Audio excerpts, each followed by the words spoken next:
প্রত্যেকের কথা ভিন্ন হয়ে যায়, শব্দের কারণে পার্থক্য হয়ে যায়। না না, অবশ্যই না, এটা তো একেবারে অবান্তর একটা কথা। আমাদের চাকরি আমরা এখানে নেমেছি আমাদের ভবিষ্যৎ প্রজন্ম এবং সার্বিক এডুকেশন ক্যাডারের কথা চিন্তা করে। আমরা আসলে যে 7 কলেজের ঐতিহ্য এবং আমাদের ভবিষ্যৎ প্রজন্ম, আমাদের ছাত্র ছাত্রী, ওদের কথা চিন্তা করে 7 কলেজ রাখা উচিত। এবং অবশ্যই এটা বিশেষ এডুকেশন ক্যাডার, হ্যাঁ, সেই ক্যাডারের একটা বিশাল একটা অংশ এখানে ডিপ্রাইভ হবে, সেটা আমরা চাই না। এবং এর জন্যই আমরা এই আন্দোলনের ধারাবাহিকতা অব্যাহত রাখবো আমাদের দাবি আদায় না হওয়া পর্যন্ত।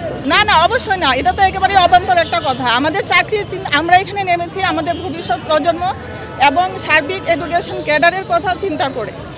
আমাদের চাকরি অবশ্যই কোথাও যাবে না। আমরা বাংলাদেশে অনেক কলেজ আছে, সরকার অবশ্যই আমাদেরকে বেতন দিবে, আমরা এখানে কোনো লুজারিও হব না। ওয়ালটন এখন দেশের সীমানা পেরিয়ে পৌঁছে গিয়েছে 50টিরও বেশি দেশে। ওয়ালটন, ঘরে ঘরে বিশ্বজুড়ে।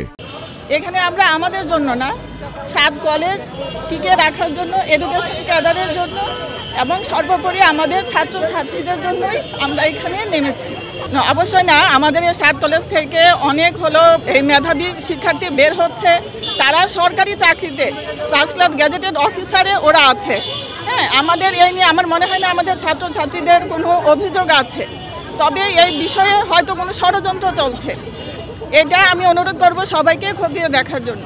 আচ্ছা, আমরা পরে আবার